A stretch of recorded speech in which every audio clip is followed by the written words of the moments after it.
तीर्थे घडती एक वेळा चंद्रभागा डोळा देखलिया। हे सर्व तीर्थ एकाच वेळेला घडतात। ती नुसती ही पापनाशिनी बघितल्याच्या नंतर इतकी ताकद आहे पंढरपुरात। मालकांचा पुरावा आहे, तीर्थे केली कोटीवरी नाही देखिली पंढरी। ह्या वाऱ्या सोडून बाकीचे तीर्थ करणं म्हणजे खळ्याच्या दिवशी मालक झोपी जाणं। खळ रास भरायच्या दिवशी मालक झोपी जाणं। ह्या वाऱ्या सोडून बाकीकडे नाही फिरायचं।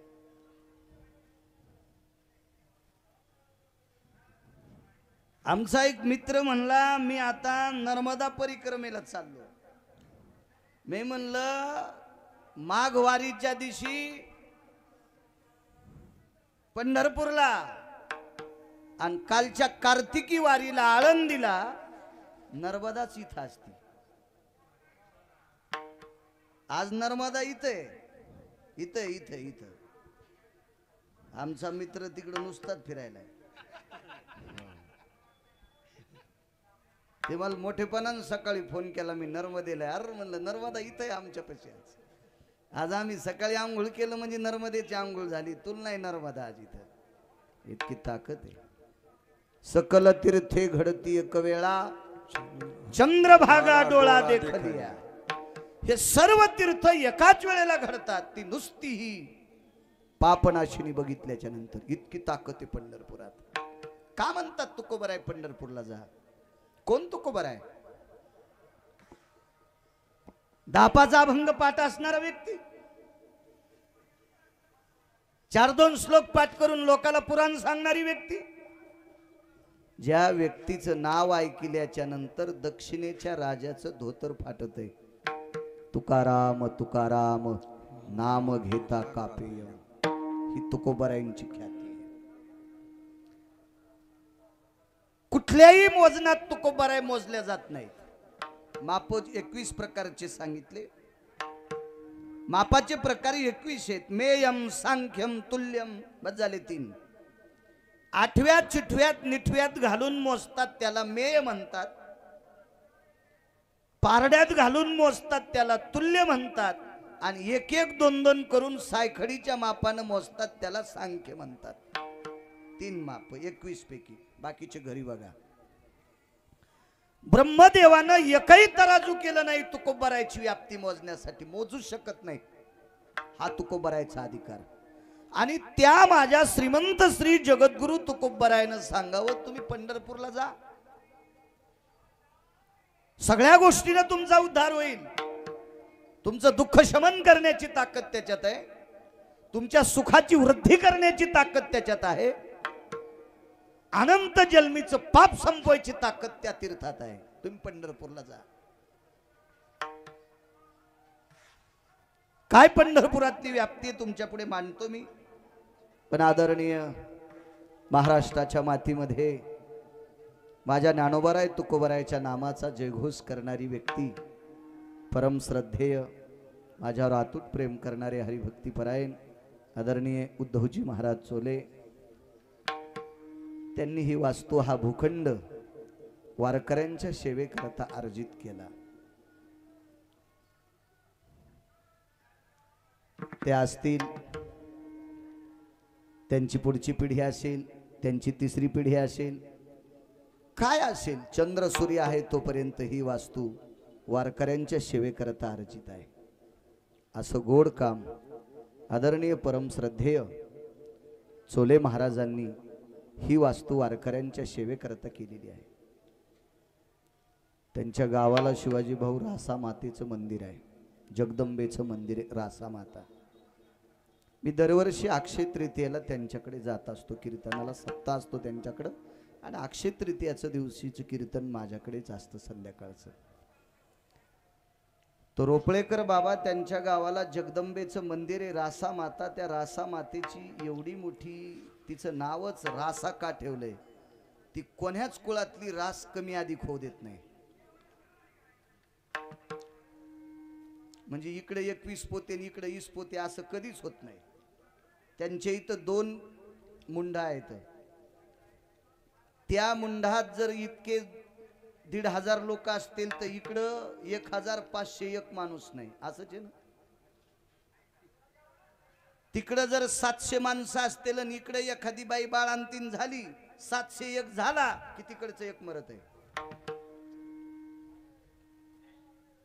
हे विज्ञानवादी माणसाला पटल न पटल काही त्याच्याशी मला घेणं देणं नाही. कारण काही काही लोकांना स्वतःच्या मायबापाचंच अस्तित्व पटत नाही तर ते देवाचं अस्तित्व काय मानणार आहे. ते भडवेत लोक, भडवेत, आरामखोर आहेत. असल्या भडव्याला सात्विकता पटल हे आपण तरी कशाला विचार करायचा. आई रे बैमान दुनिया, आई रे हो, आई रे बैमान दुनिया, आई रे, आई रे बैमान दुनिया, आई रे, आई रे बैमान दुनिया, आई रे.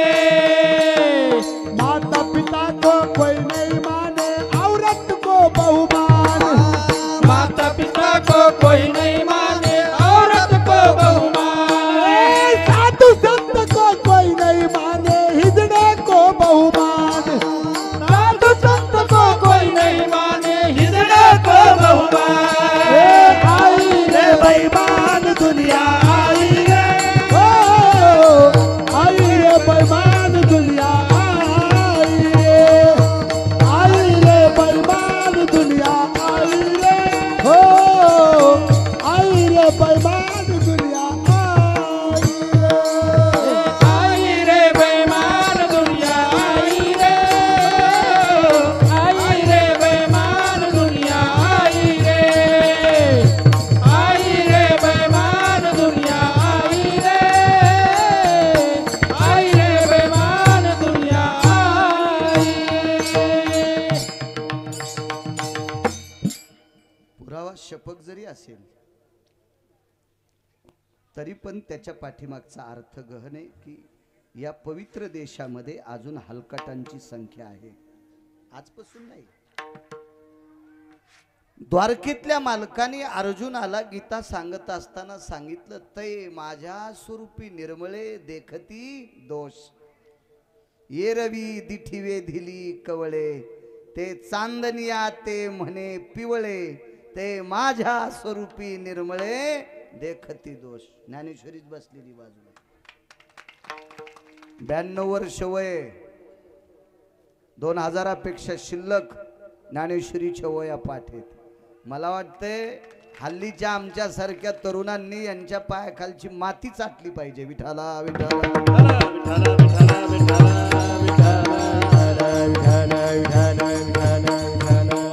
ताई माझ्या स्वरूपी निर्मळे देखती दोष.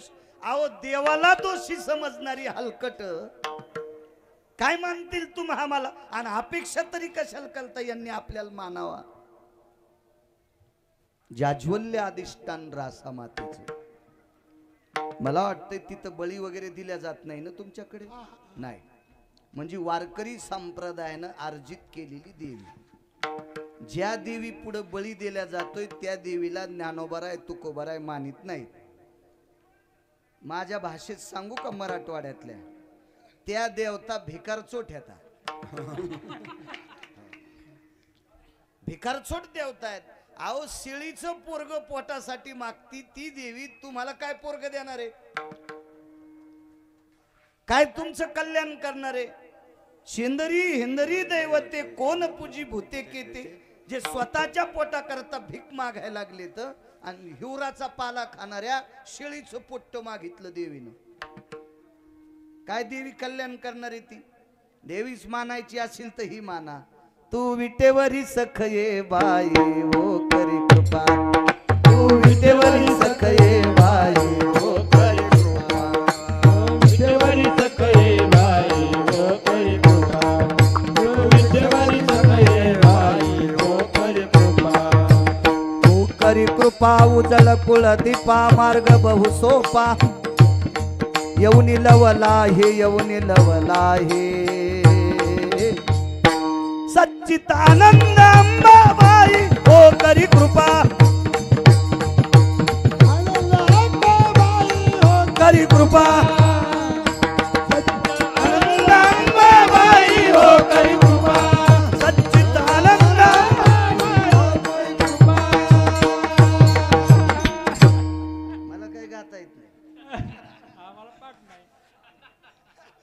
तुम्हाला पाठ नाही मला गाता येत नाही, पण मी नारे नारे नारे ह्या जाग्याच्या ताकदीत म्हणलो, कारण इथली ताकद फार मोठी आहे.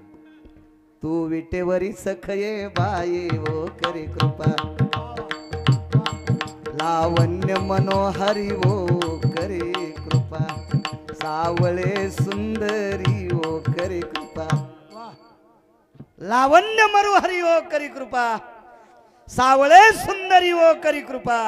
ओ करी कृपा उजळ कुळ दीपा, मार्ग बहु सोपा, येऊनी लवलाही सच्चित आनंद अंबा बाई ओ करी कृपा, आनंद अंबा बाई ओ करी कृपा.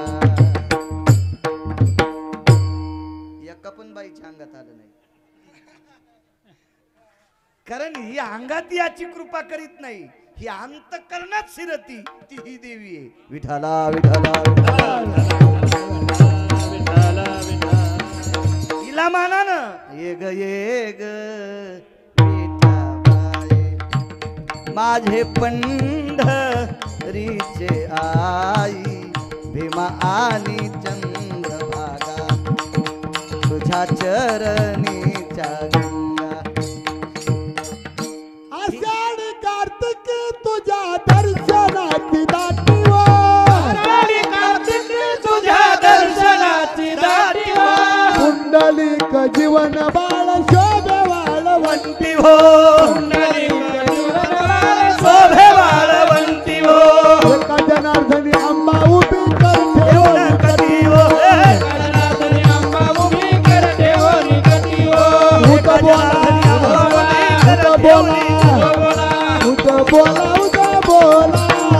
उत बोला कृष्ण माय माऊली जावो, उत बोला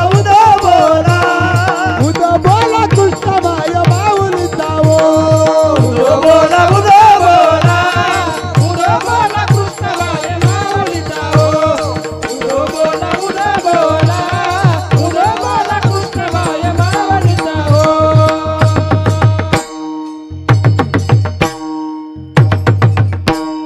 वा माऊली छान. आडनाव खोटे बदलून घे बरं. आडनाव खोटे आणि वागतंय खरं आहे का नाही. 250 रुपयाचा फॉर्म भरायचा औरंगाबादला, ते आडनाव बदलून घे. विठाला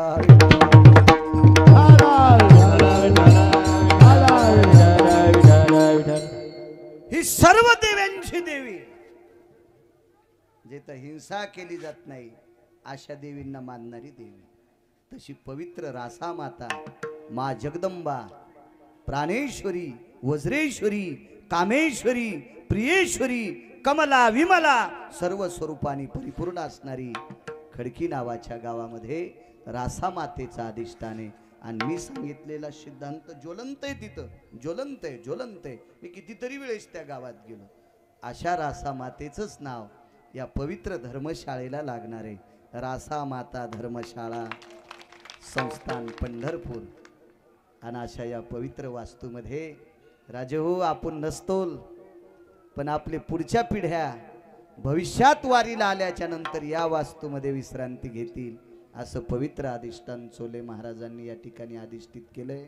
तुमच्या या कार्याला माझे ज्ञानोबराय, तुकोबराय, नामदेवराय, चोखोबराय, नाथबाबा, सावता महाराज, सेना महाराज, निळोबराय, माझे कबीर महाराज, मुक्ताबाई, जनाबाई, सखुबाई या अष्टादश संतांचा गोड असा आशीर्वाद या संस्थानला लाभो आणि हे संस्थानाची लवकरात लवकर उंच भरारी घेऊ आणि भविष्यात आपली सगळी वारकरी इथं आश्रित हो आणि माझ्या ज्ञानोबराय तुकोबरायचा जयघोष या पवित्र जागेमध्ये हो, अशी विटेवरच्या मालकाच्या चरणी प्रार्थना. विठाला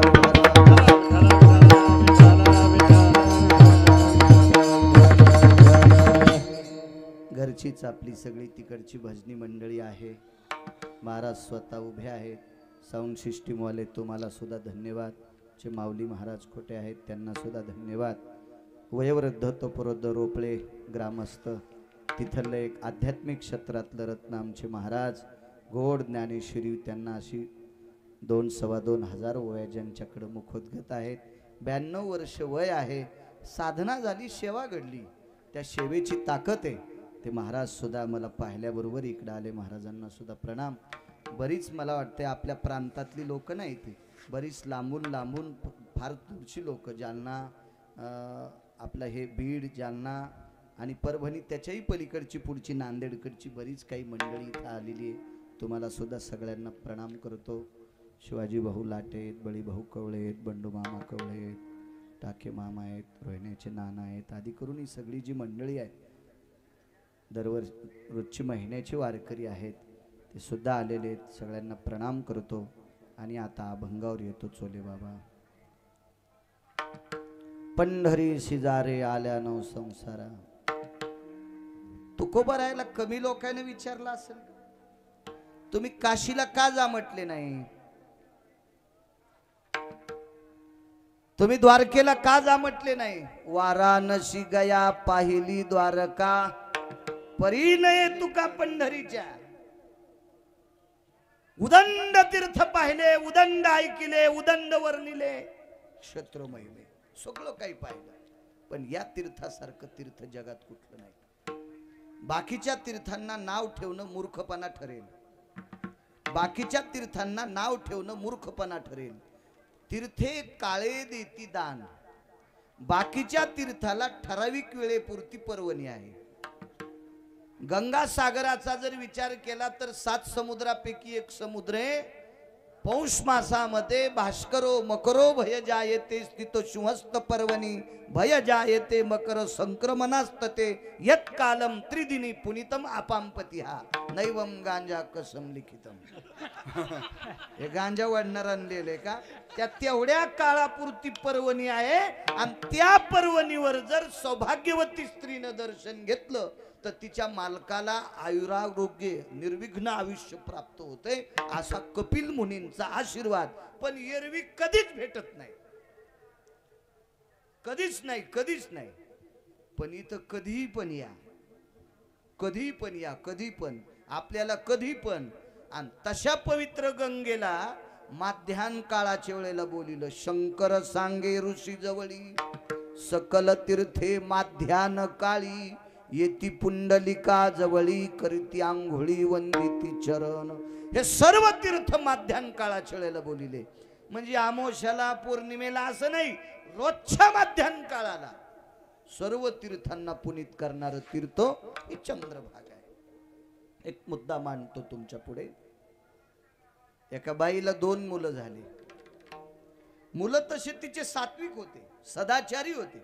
तेव्हा सगळ्याच झाडांना फुलं लागते, पण सगळेच फुलं वास घ्यायच्या लायकीचे नसते.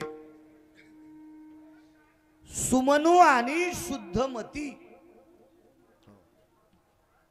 सगळे फुलं सुगंध घ्यायच्या लायकीचे नसतात. दिसायला बेश्रमाचे फुलं सुद्धा चोले बाबा चांगले दिसतात, वास धड नाही. आणि चुरगाळण डोळ्याला लावलं तर डोळे सुजते. विषारी फुले ते बेश्रमाचं, दिसायला दिसतं ते साजरं, पण पोषक नाही. अगा केतकीचे पुष्प तरी किती. केतकी नावाचं झाड आहे, त्याला पुष्प आहे, मस्त सुंदरस चॉकलेटी रंगाचं पुष्प आहे, पण ते कुठल्याही देवाला, नवे नवे पितराच्या पिंडाला समर्पित करण्याच्या पण लायकीचं नाही. कारण शापित पुष्प आहे, ते शाप दिलेलं फुल आहे, शाप दिलेलं फुल आहे. तशी सगळी फुलं पोषक असतात नाही. काहीची रंग धडेत, वास धड नाही. काहीचा रंगही गोड आहे, वासही गोड आहे. घ्यावं वाटतो कितीतरी वेळ, घ्यावं वाटतो. असे तिचे 2 लेकरं चांगल्या फुलासारखी होती. एकाचं नाव होतं गरुड आणि एकाचं नाव होतं अरुण. एवढाच मुद्दा सांगतो, जास्त वेळ नको, कारण वारीतलं कीर्तन आहे. वारीतलं गरुड आणि अरुण 2 नाव आहेत. ती कश्यपाच्या 13 पत्न्यांपैकी एक होती. तिचं नाव होतं विनता. धनु, काष्टा, विला, ताम्रा, विनता, कद्रू अशा कश्यपाच्या 13 बायका होत्या. दिती, आदिती, राक्षस आणि देव त्या दोघीला झाले. कद्रूला सर्प झाले, विनतेला पक्षी झाले, विलाला वेली झाल्या, काष्टांना झाडं झाले. अशा 13 बायका होत्या. त्या काळात करत होते माणसं लग्न जास्त जास्त. त्यांच्या पात्रता होत्या बळी भाऊ लग्न करण्याच्या, योग्यता होत्या. चित्रकेतूला 1 कोटी बायका भागवतात वर्णन आलं. 1800 बायका गोपीचंदाला, 1200 बायका जनकाला, 703 दशरथ राजाला, 80,000 रावणाला. 2-2, 3-3 करणाऱ्याचं काहीच काहीच. पंढरपुरातल्या मालकाला 16,108 अधिकारी लोक होते. अशा 13 बायका. दक्षाला, चंद्राला 27, हो, कश्यपाला 13. त्याच्यापैकी एका पत्नीला 2 सात्विक लेकर झाले. त्या बाईच्या एका मुलानं पंढरपुरातल्या मालकाला पाठीवर घेतलं. पंढरपूरला काजा म्हणतात, तू कवर आहे का? त्या बाईच्या एका मुलानं पंढरपुरातल्या मालकाला पाठीवर घेतलं. त्याचं नाव गरुड. आणि एका मुलानं भगवान सूर्याचा रथ हाकला. त्याचं नाव अरुण. वारकरी संप्रदाय इतका दयाळू संप्रदाय, वारकरी संप्रदाय हा इतका शुद्ध संप्रदाय. याला ब्रह्मदेवानं नाही तपासायचं. भाऊसाहेब देवलेकर, ब्रह्मदेवानं नाही तपासायचं याला. या संप्रदायाला डिग्री लावायची कोणातच ताकद नाही.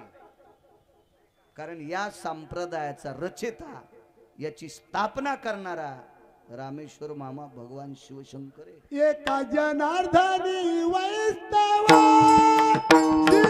शिरोमणी महादेव, शिरोमणी महादेव, शिरोमणी महादेव.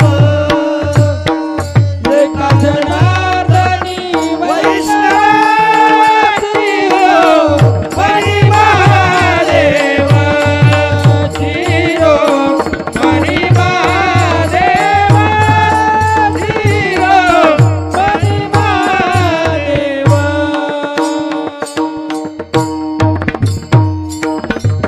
एका जनार्दनी वैष्णव शिरोमणी महादेव. तिथे काय कुसराई आणि काय कोणाची मायवेली हा संप्रदाय तपासायला डिग्रीच लागत नाही तर कोणाची. असा शुद्ध संप्रदाय, चांगल्या व्यक्तीला मानणारा संप्रदाय. किती उचलला अरुणाला. प्रकाश सूर्य दे तू कारून सूर्य. आणि संप्रदाय नाव कोणाचं घेतलं? अरुणाचं. उठा अरुणोदय प्रकाश उठा अरुणोदय प्रकाश झाला, घंटा गजरा गरजी, घंटा गजरा गरजी झाला. हरी चौघडा सुरू झाला, हरी चौघडा सुरू झाला. एका तळावरती समजाला महाद्वारी वैष्णव जन, महाद्वारी वैष्णव जन. की समयाचा महाद्वारी वैष्णव जन, महाद्वारी वैष्णव जन. उठा अरुणोदय प्रकाश झाला. जगाला प्रकाश देणारा सूर्य. इको कमी करा ना, आवाज मोठा करा फक्त. जगाला प्रकाश देणारा सूर्याचा रथ अरुणाने हाकला. पण सज्जनो, अरुणांच्या जीवनात एक चूक घडली. चूक. अरुणाच्या जीवनात एके दिवशी आईसाठी वाईट वाक्य पडलं होतं. त्या शब्दाचं पाप अरुणाला जाळीत होतं. तो जाच जाळीत होता. कारण अरुणाच्या आईनं एक चूक केली ती. कश्यपानं दिलेली 2 अंडे महर्षी कश्यपाने विनतेला सांगितलं, हे अंड या तिथीला फोडायचं आणि हे अंड त्या तिथीला फोडायचं. पण तिथीचा भेद केला. एक अंड वेळेला फोडल्यामुळं गरुड जन्माला आले पूर्ण शरीराचे, आणि एक अंड अपूर्ण म्हणजे सांगितल्याची मर्यादा मोडली म्हणून अरुण जन्माला आले. अरुणाला पंख अर्धी होती आणि पाय सुद्धा अर्धावटच होते. म्हणून अरुणाला एके दिवशी राग आला. आणि त्याच्या मुखारविंदातून शब्द पडला, आई तुझ्यामुळे मला अर्ध शरीर प्राप्त झाले, तुला एके दिवशी दुसऱ्या बाईच्या घरी भांडे घासावं लागतील. पोरानं शाप द्यायला नव्हता पाहिजे, पण दिला. कोणत्या पोराचं महत्व आहे लक्षात घ्या. सांगायचं नाही तरी पण सांगतो, ना दे बाजूला सरकायचा. शहाण्या दारुळ्यानं, दारुड्या नाही बरं, दारुळ्या पाणी देणारा, शहाण्या दारे धरणाऱ्यानं ऊस भिजिता भिजिता गवत उपटिलं पाहिजे. गहू भिजिता भिजिता मोकार गवत, आढाव गवत उपटिलं पाहिजे. खुरपायचा ताण कमी होत असतो.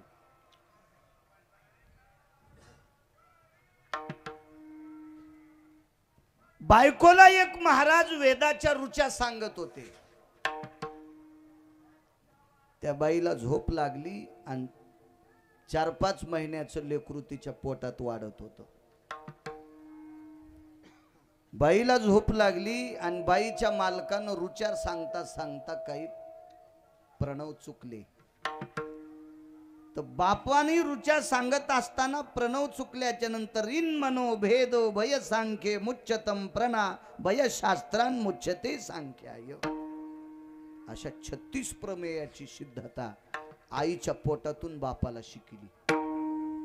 बापानं आवाज दिला, आवाज तर माणसाचा यालाय आणि माझ्या बायकोचा आवाज नाही. हे काय ग, खरबडून उठली.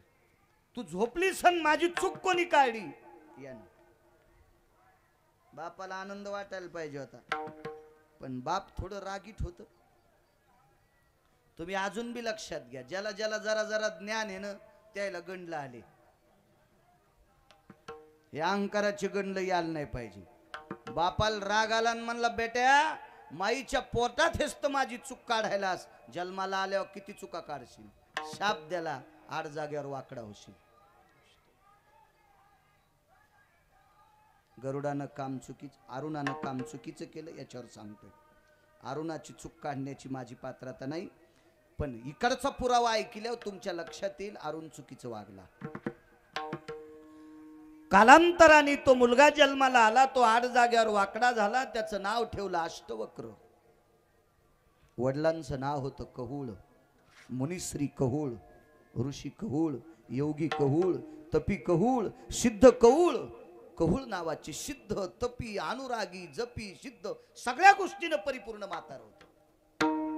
मुलगा चालता झाला, निघून गेला. कालांतराने एका आश्रमावर विद्वान झाला. विद्वत्ता प्रचुर झाला. विद्वत्तेचं शिखर गाठलं. प्रखंड अस्खलित विद्वान आहे. निघाला प्रांताकडं. ज्या वेळेला हा मुलगा प्रांताकडे आला त्यावेळेला एका राजाची नगरी लागली. त्या राजाकडे इतका एक विद्वान व्यक्ती होता. त्याच्या विद्वत्तेच्या बळावर त्यानं बरीच महाराज बंदीशाळेत टाकली होती. महाभारतात बंदीचे प्रश्न म्हणून प्रसंग महाभारतात आला. कधी कधी महाभारत ऐकी जा. हल्लीच्या काळात महाभारत ऐकणं फार गरजेचं आहे. त्या काळात एकच रावण होता म्हणून धकले रामप्रभू. आता रावणाची संख्या दगड उचलल्या विचू निघत होते. आता तोंड फिरलं की रावण दिसते. याच्या करता महाभारताचे पुरावे पाठ असणं अत्यंत गरजेचं आहे या इंटरनेट जगामध्ये. आणि ज्यानं चांगलं वाचिले आशंचं ऐक जा. जे वह्या घेऊन बसतो का त्याचं ऐकल्या तुमचे पानं एखाद्याची तुमचे फाटून जातील. है का नाही. पाहुणी ग्रंथ करावे कीर्तन. कीर्तनाचे प्रकार 9 कीर्तनकार सांगितले. त्याच्यात सर्वात मोठं कीर्तन जर कोणतं असेल तर वारकरी संप्रदायातलं कीर्तन आहे. त्याच्यानंतर 2 नंबरचा कीर्तनकार कोण असेल तर शुकाचार्य आहेत. बाकीचे घरी गेल्यावर कोणाला कितवा नंबर द्यायचा तुम्ही तुमचं ठरवा. एखाद्या काय आपण ठरविणं म्हणजे आपल्या बापाची जहागिरी आहे का ती. मोठ्या लोकांचं ऐकून ठरवा. पण संप्रदाय वारकरी संप्रदायातलं एक अग्रगण्य कीर्तन, ज्या कीर्तनाला शिक्कामोर्तब काशीतल्या मालकांनी केलं.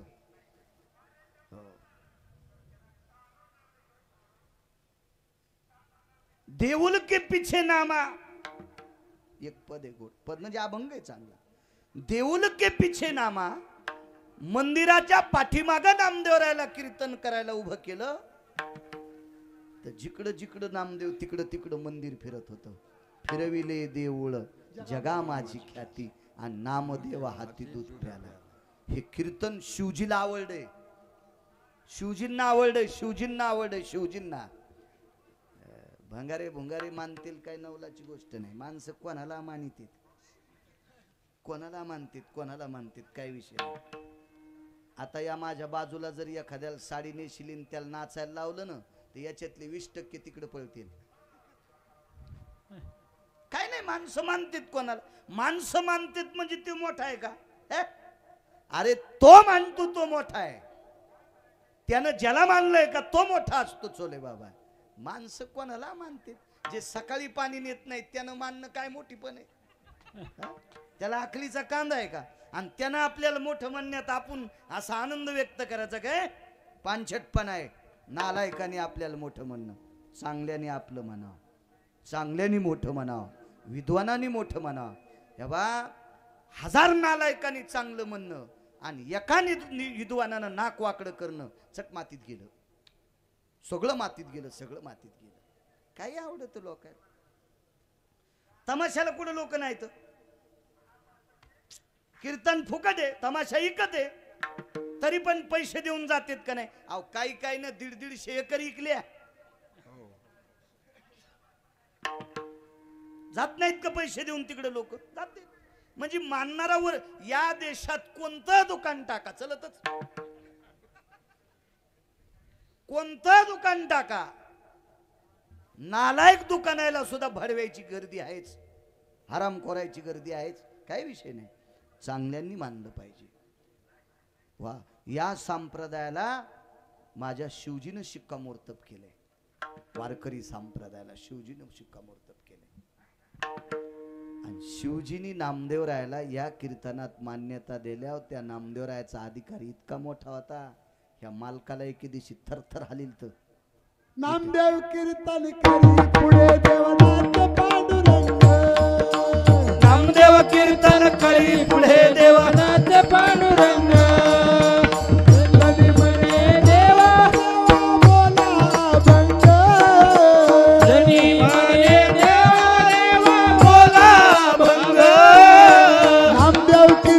करी पुढे देवनाथ पांडुरंग, नामदेव कीर्तन करी पुढे देवनाथ पांडुरंग.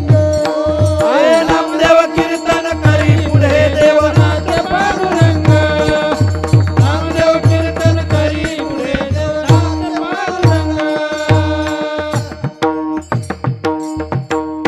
ज्या संप्रदायातल्या कीर्तन परंपरेमध्ये जगाचा बाप नाचावा इतकंच नाही, पाषाणाची मूर्ती कापे थरा थरा, जेवी भरा भरा नाम्या संगे. पाषाणाची मूर्ती कापे थरा थरा. नाम्या हा शब्द मी म्हणायची माझी लायकी नाही, पण अभंगाच्या कडव्यात आलं म्हणून म्हणतोय. देव जेवत नसताना नामदेवरायाने एक वाक्य खर्च केलं. केली म्यांघोळ नाही मी वोंगळ, केली म्यांघोळ नाही मी वोंगळ. हे देवा, आंघोळ करून आलोय मी, वोंगळ नाही रे, भाटका नाही, बारसा नाही, जेवण माझ्यासोबत.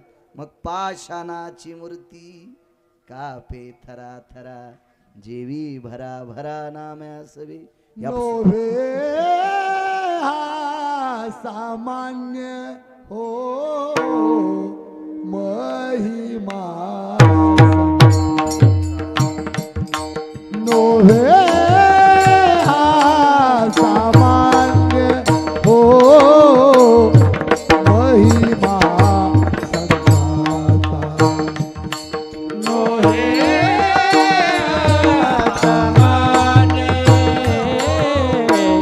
महिमा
आहे. चला, त्या विद्वान राजाच्या नगरीत ज्या वेळेला अष्टवक्र पोचले, अष्टवक्रांना अशुभ संकेत झालते. अशुभ संकेत. गरुडामुळं बाजूला सरकलो. बरे नव्हतं सरकायचं, पण गरुडामुळं, अरुणामुळं, अरुण चुकलाय याचा पुरावा देण्यासाठी इकडे सरकलोय. अशुभ संकेत झाल्या अष्टवक्राला. शुभ संकेत काय?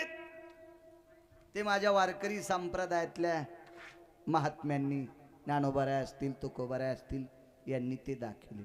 डावा डोळा लवे उजवी स्फुरत से बाहो. शुभ संकेत सांगितले. पहिलं तो गे काऊ कोकतारे. संकेत सांगितले. उड उड रे काऊ तुझे सोन्याने मडवीन पाऊ. दही भाताची उंडी लावीन तुझे तोंडी. हे संकेत सांगितले मालकांनी. अशुभ संकेत झाले. आणि अष्टवक्रांच्या सानिध्यात एक व्यक्ती होती. नाव फार गोड आहे, फार गोड नाव आहे, पण पुन्हा कधी एखाद्या कीर्तनात सांगेल. कारण शक्यतो दोन्ही गोळ्या एकत्रित दिल्या की घाम येत असतो. ते पुन्हा एखाद्या कीर्तन. फार गोड नाव आहे, फार गोड. किती गोड आहे. त्याचा गोडवा तपासित असताना ब्रह्मदेवानं डोळे झाकलेत. इतका विद्वान आहे, इतका विद्वान आहे. तुम्हाला एक सांगू का, माणसं संगतीनं मोठी होत असतात. संगतीनं मोठी होत असतात. रोपळेकर महाराज, रावण हा स्वतःच्या बळावर मोठा झाला नव्हता. रावणाकडे 127 विद्वान होते. रावणाकडे 127 विद्वान होते, पण 127 विद्वान असून ते नालायक होते. ते रावणासोबत राहिले म्हणून त्यांचं रामायणात नाव नाही. नेत इतकी गोड आहे, नालायकाच्या सानिध्यात राहिलेल्या विद्वानाचं नाव पुराणात येत नाही. नाहीतर तत्वकुंभ नावाच्या विद्वानाचं वजन करण्यासाठी ब्रह्मदेवाकडे तराजू नव्हता, ज्यानं 14 विमानं तयार केली. ते टपराचे नाही, टपराचे नाही, पुष्पक. एवढा विद्वान. काही काही माणसं संगतीनं मोठी होत असतात. तुम्ही लक्षात घ्या ना, उंदर ज्वारीत निघले की मारतेत, माळकरी पण गव्हात निघले की मारतेत, बाजरीत निघले की मारतेत, आणि तेच उंदीर गणपती पशी निघला की मोदक खाऊ घालते. संगतीचा परिणाम आहे, संगतीचा परिणाम. बघा ना, उंदीर गणपती जवळ गेला की त्याची पूजा आहे, आणि एरवी इकडे तिकडे निघला 2-2 माळी घालणार, पण बाजरीची पोती फोडली हो, टाका गोळ्यान मारा. संगतीची ताकद इतकी मोठी आहे. संगतीत लय लोकांचं भलं झालं. रावण 127 लोकांमुळे उंच गेला. दुर्योधन संगतीमुळे मातीत गेला. एक चिरंजीव सांगतो रोपळेकर, ज्याच्या वडिलाला शस्त्रविद्येतली 2 नंबरची विद्या, विश्वात 2 नंबरचा विद्वान होता, म्हणून महाभारतात त्याची वर्णी लागली. द्रोणाचार्यापासून विद्येचा खेळ कौरवाने केला द्रौपदीचा छळ. द्रोणाचार्यापासून विद्येचा खेळ. सर्व विद्या द्रोणाचार्यापासून. त्याचा चिरंजीव मुलगा भ्रष्ट दुर्योधनाच्या सानिध्यात गेला. आयुष्यभर रक्तन कपाळातून वाहिलं. संगती वाईटांच्या संगतीत. चांगल्याच्या संगतीत माणसं गेले की कामच साधत, काम साधत. चांगल्या दिवशी बाहेर निघले की काम साधत आहे. कुत्र्याला मानितोत का आपण, पण चंपाषष्ठीच्या दिवशी जर दिसले तर, चंपाषष्ठीच्या दिवशी जर कुत्रे दिसले तर भरीत रोडगा, पानग, भांडार, आगास्वानात या नम्रपणे आभास कीर्ती माथा केने लाविती भंडार ललाटपणे. त्याच्या मागचं पुढचं आठवण मला. कुत्र्याच्या पुढे वाकत येत. पवित्र पर्वणीवर कुत्र्याने जर त्या पर्वणीची संगत केली, त्या चंपाषष्ठीची संगत केली, तर कुत्र्याची पण पूजा आहे, कुत्र्याची पण पूजा आहे. संगतीचा महिमा आहे, फार मोठी ताकद येते, फार मोठी. व्याळा तरी व्याळ म्हणजे सर्प. या सर्पाला जग भेटय आगा विषाचे निभागदंती. त्याच्या दातात विषय अख्खं जग भेटय, पण त्यानं पंचमीच्या दिवसाच्या दिवशी पटांगणात त्या ऋतूची किंवा त्या पर्वणीची संगत केली आणि बाहेर पडला की त्याची पूजा. हो, कधी कधी तिथीला पण महत्व आहे. चांगल्या लोकांच्या सानिध्यात राहिल्यावर काय महत्व असेल त्याचं मेळ आहे का? अरे म्हणले इथं करमत नाही. सांगितलं का करमत नाही, तर विद्वानाला बंदिस्त केलंय. पंढरी शेजारे सांगायला शेवटचा टप्पा पंढरी शेजारे नादे मधलं सांगायचं. अष्टवक्राच्या लक्षात आलं आपण या सगळ्यांना मुक्त करू. चोपदार भालदार काय असतील त्यांना सांगितले, सांगा राजाला काय प्रश्न विचारायचे तर विचार. पोटाची खळगी भरण्यासाठी महाराज लोक त्याच्याकडे जात होते. तो प्रश्न विचारायचा, त्याचं उत्तर दिलं तर तो पैसे देत होता, आणि नाही उत्तर देता आलं तर कोंडून टाकीत होता. असे लाखो महाराज कोंडले होते, लाखो. आणि मग उत्तर चोपदार भालदारानं जाऊन सांगितलं. मोठे तत्ववेत्ते होते, त्यांनी जाऊन सांगितलं, महाराज तुम्हाला भेटावं लागतं. एक महाराज आलाय. कसा दिसतोय? 8 जागेवर वाकलेला. अरे म्हणजे 8 जागेवर वाकलेलं, त्याला काय मी प्रश्न विचारणार आहे? तुम्ही विचारून काढून द्या. आमच्या जवळचे सट संपलेत म्हणून ऐकच न ते महाराज. महाराज रंगानं रूपानं गाडीनं याच्यावरच ते पाहायचं. बुद्धीनं पाहून एक दुसरा महत्वाचा मुद्दा आहे, आचरणानं पाहायचं. ज्याचं आचरण गोड आहे का तो साधू गोड आहे. यातीनं पूछो साधू की पूछ लीजिए ज्ञान, मोल करो तलवार का पड़ी रहे दो म्यान.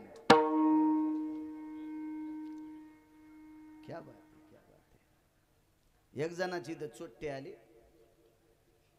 हुशार होत ते. पाहिलं त्यानं चोरायनं कडी आपली हे करायलीच गडी. बायकोल म्हणला, ए ती तलवार आण बर त्या दिची.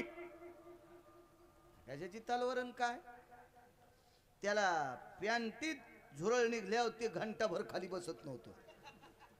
पण नुसतं तलवार, आण बर ती तलवार, गेले न चोट्टे. नुसतं तलवारीचं नाव ऐकलं तर चोट्टे जाते. तर खरी तलवार पाहिल्या म्हणून पडी राहीन दो म्यान. म्हणून आपले बाप दादे चांगली काठी दिसली की तिच्या वरच्या तोंडाला दोरी बांधित आणि कवडाच्या माग खिळा ठोकून अडकून ठेवीत. कधी वेळ प्रसंगी काम येईल. हुशार होते, हुशार हुशार आपले बाप दादे. कवडाच्या माग जुन्या लोकांच्या घरी काठ्या असायच्या, काठ्या. मी पाहिला तो काळ. आता काय नाही, कारण ती पेलवायची ताकद नाही ना, त्याच्यामुळे ती काय नाही. ते कारण चांगलं कसं आवडन, अद्याप नसतं आवडत चांगलं. जाऊ द्या. राजानं सांगितलं उत्तर विचारावं लागतील. होय म्हणे. राजा आला, प्रश्न करायचा उत्तर ऐकायचा, प्रश्न करायचा उत्तर ऐकायचं. रोफळेकर सगळे प्रश्न संपले. बंदी करणारा तो राजा त्यानं अष्टवक्राच्या पायावर डोकं ठेवलं, हातात पाणी घेतलं, पाणी भोवताल फिरवलं आणि सांगितलं, राज्य तुम्हाला घेऊन टाका. अरे काय राजा, काय द्यायला तू राज्य? संन्याशाला लुगडं काय करायचं रे? संन्याशाला लुगडं काय करायचं? अरे गर्भांधाला चष्मा काय करायचा? अंधाची आगावी दर्पणाचे दुकान. अख्खं गाव अंधाच आहे, तिथं चष्म्याचं दुकान कशाला चलन? तू काय म्हणून आम्हाला राज्य द्याला? ह्या राज्यासाठी आम्ही मग काय देऊ? ज्या बुद्धीच्या बळावर हे महाराज बंदिस्त केले तिथे सोडून दे सोडून महाराज. पण त्याच्यातले काही महाराज असे होते की असं काय झालं असेल की यानं आपल्याला सोडून दिलं. विचारलं काय, एक महाराज आलेत, त्यांनी सगळ्या प्रश्नाची उत्तरं दिली आणि याच्या करता तुम्हाला त्याच्यातून मुक्त केले.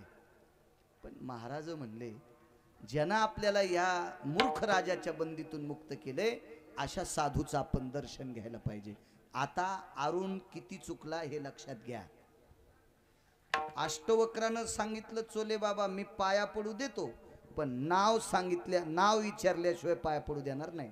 आधी तुम्हाला नाव विचारीन, त्यानं मला नाव सांगायचं, मग पाया पडू द्यायचं का न द्यायचं मी ठरीन. काय नाव? अमके साधू. पडा पाया. आशीर्वाद द्यायचा, साधू निघून जायचे. त्या राजानं असा चौथारा केला, त्याच्यावर बसील ते 8 जागेवर वाकलेले महाराज होते. समोरची व्यक्ती याची आणि पायावर डोकं टेकायची. काय नाव? कहुळ आहे. कहुळा असं नाव ऐकल्याबरोबर 3 फुटाच्या चौथऱ्यावर उडी टाकली आणि कहुळाच्या पायाला मिठी घातली. बाकीच्या सगळ्या महाराजांनी विचारलं अरे ह्या कहुळापेक्षा आपण विद्वान आहेत, तरी आपल्याला पाय पडू दिलं, आणि कहुळ पाय पडायला नाव विचारल्याबरोबर पायावर लोटांगण घालते कोण? कहुळानं सांगितलं माझा मुलगा आहे. आणि वाकडा कोणामुळे झालता? वाकडा कोणामुळे झालता? बापाच्या शापामुळं. तरी पण बापाला मानलंच, मिठीच घातली पायावर. आणि मग पुढचा मुद्दा बघा, आई किती मोठी आहे. अष्टवक्राने विचारलं बाबा माझी आई? बाळा अष्टवक्रा, पोटाच्या खळगीसाठी या राजाकडे प्रश्न उत्तराच्या पैजेत गुंतलो. तू विद्यार्जन करण्याकरता निघून गेलास आणि मी या राजाच्या बंदीत पचलो रे.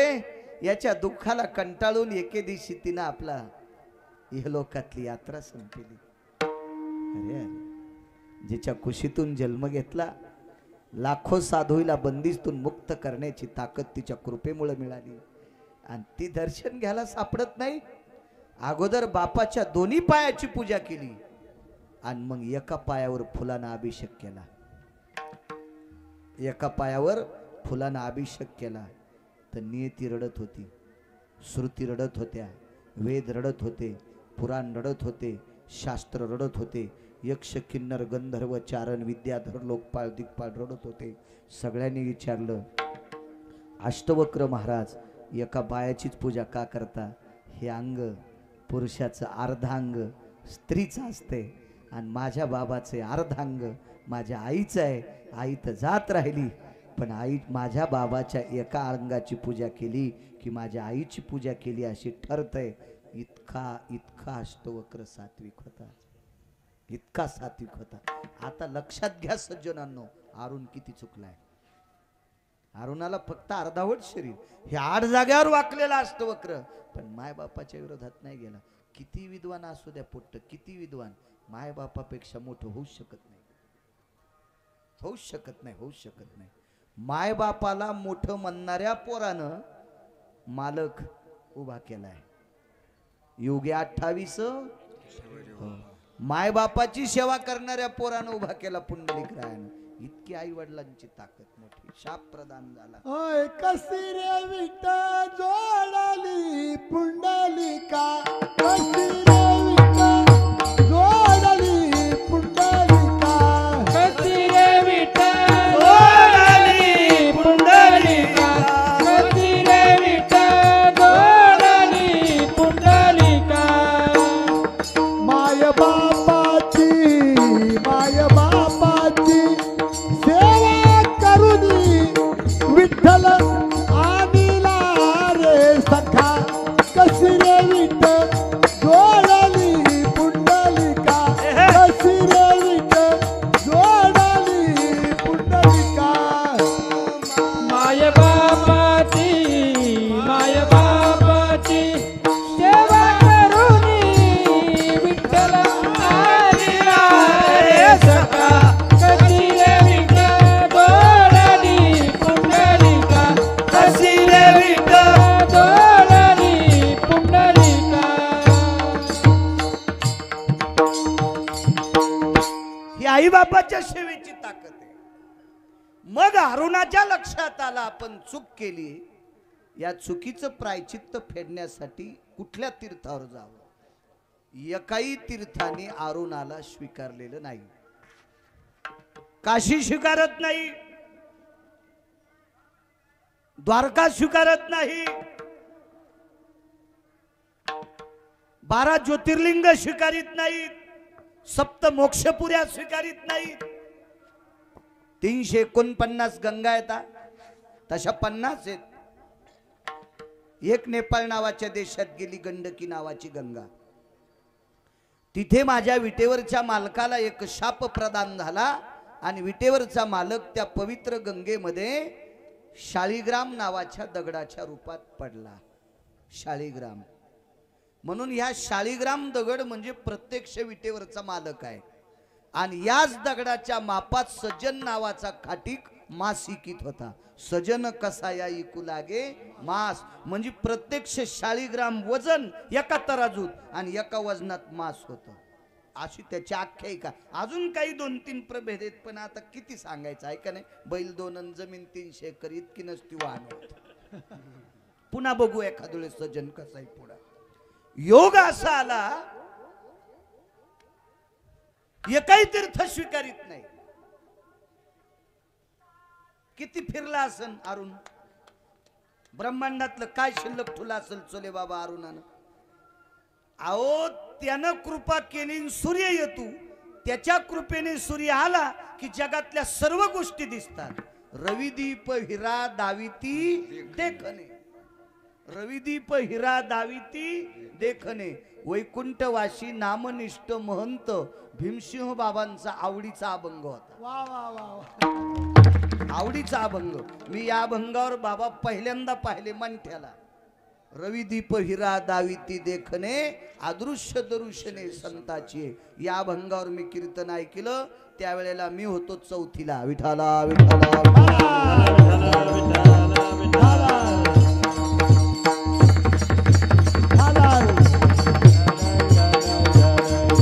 मला त्यावेळेस पासून मेमरी कार्ड पॉवर बाज दिलेले. पॉवर बाज मेमरी कार्ड दिलं मला त्यावेळेच माहिती आहे. मी गेलतो, आमच्या इथले शेषरावजी आप्पा होते, कोचरूजी गायकवाड होते, शिवप्रसादजी नाना होते, असे काही ठराविक लोक आहे. मी शक्यतो पॅन्टीवाल्या संग कमी फिरलो, मी धोत्रावाल्या सोबत जास्त राहिलो. म्हणून पॅन्टीवाले आता माया पुढे बसतेत. विठाला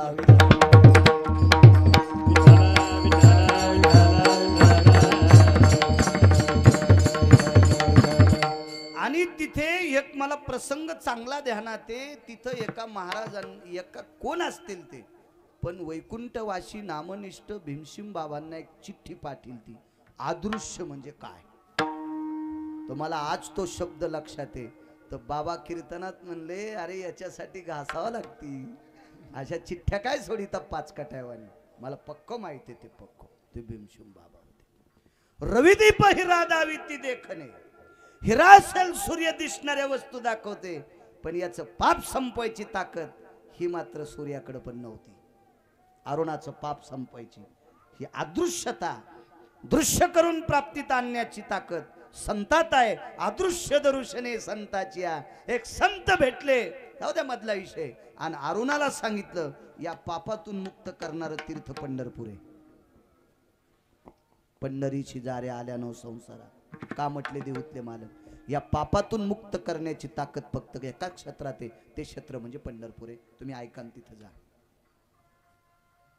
अरुणानं सांगितलं, अहो मी उदंड तीर्थ पाहिलेत, उदंड तीर्थाची महिमा ऐकिलेत, उदंड तीर्थ वाचिले, ऐकिले, पाहिले, वर्णिले, सगळ्या काही गोष्टी केल्या. त्या महाराजानं सांगितलं, पण पंढरपूर पाहिलंच का. नाही म्हणले, तिथला काही आनंद घेतलाच नाही. मग जाय ना एकदा, काय तुझ्या झोळीत धोंडा पडायला का. औषध फुकट हे ना, पुन्हा साईड इफेक्ट नाही, त्याचं रिॲक्शन नाही. एखादं औषध घेतल्यावर जर रिॲक्शन येत असेल तर घेऊ नको, फुकट बी असलं तर. औषध फुकट आहे, त्याचं रिॲक्शन बी नाही, आणि मग घ्यायला काय जळत तू. असं पुढचा साधू इतका कडक नाही बोलला. मी खाल्ल्या अरुणायला म्हणायलो,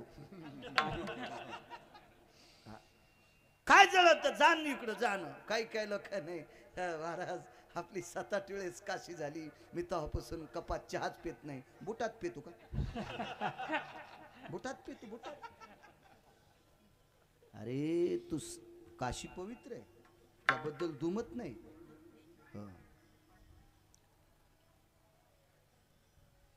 काशी होय कीर मोक्ष देऊनी उदार, काशी होय कीर परी वेचे लागे शरीर ती गाडी. मोक्ष देण्यासाठी काशी उदार आहे, पण मरावं लागतं ना. भानगड ही आहे ना, इथं न मरताची लाही रोकडाची मोक्ष. तुका म्हणे मोक्ष देखिल्या कळस आणि तात्काळ हा नाश अहंकाराचा. ही इथले ताकद आहे ती. आणि तू 2-4 बाऱ्या काशी केली तर कपात चहा पेत नाही, याच्यात पेत नाही, लग्नातलं जेवत नाही, आणि कुठलं खातो मग? हा, ज्याला कवडीची अक्कल नाही तिथं इथं कोपरं जाऊस तर खाला. हे नाटक कशाला सांगायला? आणि काशीतले मालक रोज इथे येतात ना. त्रिशूळ डमरू घेऊन आला गिरजेचा कांत. रोज नित्य नित्य नित्य रंभादिक नाचती उभ्या जोडून यात. त्रिशूळ डमरू घेऊन आला गिरजेचा कांत. रोज येत आहेत काशीतले मालक. काय वेळ माणसं उगच सांगतात. नाही महाराज काय झालं, रामेश्वरावर अभिषेक केला दुधाचा, मग आम्हाला हंतू का? रामेश्वरामध्ये तो 25 लिटर दुधाचा अभिषेक केला, घालतो आमच्या अंगावर गाडी. काय काय नवलाच तू? हे नाही पाहिलं, हे नाही पाहिलं. एव्हा बाजारात दिसलेल्या बाईला साडी वाटणं, बाजारात दिसलेल्या बाईला लुगडं वाटणं पाप नाही, पुण्याचे. पण आधी जिच्या संग लग्न केलंय तिचं अंग झाकणं. जिच्या सोबत लग्न केलंय का आधी तिला साडी घेणं महत्व आहे. मग नेशवून दुसऱ्याला तिची चोळी 2-4 जागेवर फाटली, म्हणला बाजारात 1000 लुगडे वाटले. सोंबळ्यास तू अक्कल नदीला गाण गेली. हे सांग ना, हे पाय ना आधी इथलं पाय, हे सांगायचं. हे सांगायचं आपले बैल पेरायला दुसऱ्याला कधी द्यावा? आपलं आपली पेरणी झाल्यावर मग आपल्या सगळं ठाणायला जात आणि जात होते माणसं. तुम्हाला सांगतो, मोठ्या पेरणीला बसू पेरणी म्हणतात. या पेरणीला पूर्वीच्या काळात रोजदारी घेत नव्हते, ज्वारी पेरायची रोजदारी घेत नव्हते. एक अशा 18 गोष्टी येतात. पेंडर टाकायचं असतं ना, मारडाव पेंड टाकीत होते ना, तर पेन टाकायची रोजदारी घेत नव्हते. 2 18 पैकी 2 सांगितल्या, बाकीच्या पान तुम्ही आता काय काय असतात. विठाला